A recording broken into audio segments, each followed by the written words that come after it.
our lab has two main lines of research. So first line of research is primarily focused on trying to understand protein post-translational regulation, so cell signaling and kinase signaling. And then a second major line of research is trying to understand genetic information, so immune genetics, and then we are trying to understand how genetic variation ends up causing differences in human traits within the same species. This, of course, is a very difficult problem. So we have, on one hand, we have variation that happens at the level of DNA, and then this eventually causes differences in the level of the whole organism. And because this happens across multiple scales, so it will have to change protein levels or protein structures, then protein functions and interactions.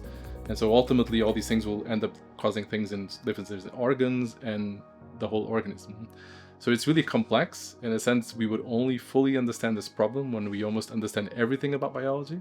In general, I've always been very fascinated about how variation in DNA leads to changes in traits and phenotypes.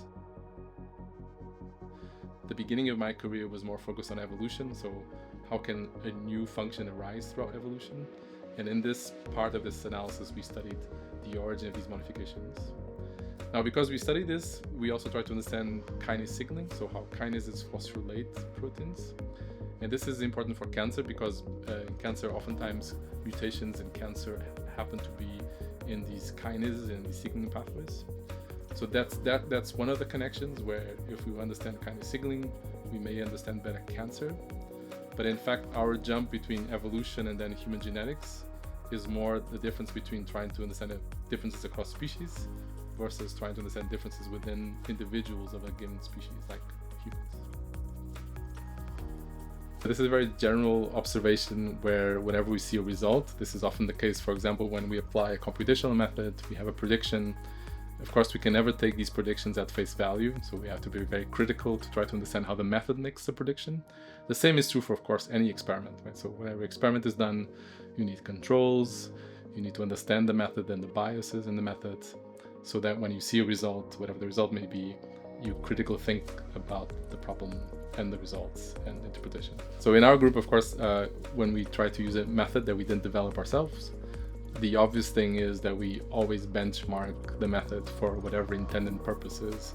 So we never take at face value that the method would work as it's said or described to work. We include some sort of testing, benchmarking, we would say, to say whether the method actually performs as well as we hope or think it will. Our contribution to this project is twofold. So we committed to, on one hand, participate as collaborators. That means, so by we, I mean a few of the professors of ETH Zurich that are part of this project. And then the second commitment that we made would be in terms of teaching.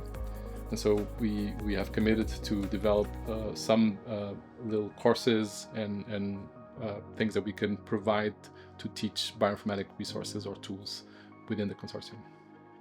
So the general question about how does these types of consortium may help, of course, knowledge is not equally present or spread across Europe.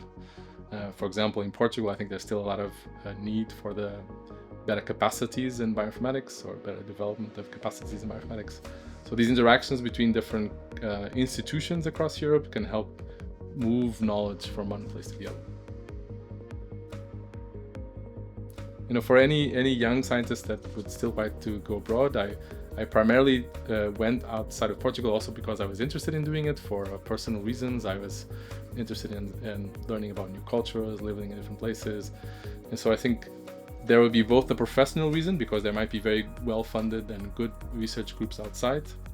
When I moved for my PhD, I think there was less of that. So I think these days you could also imagine staying for a PhD in Portugal and then maybe going for a postdoc or any other training outside of Portugal after that.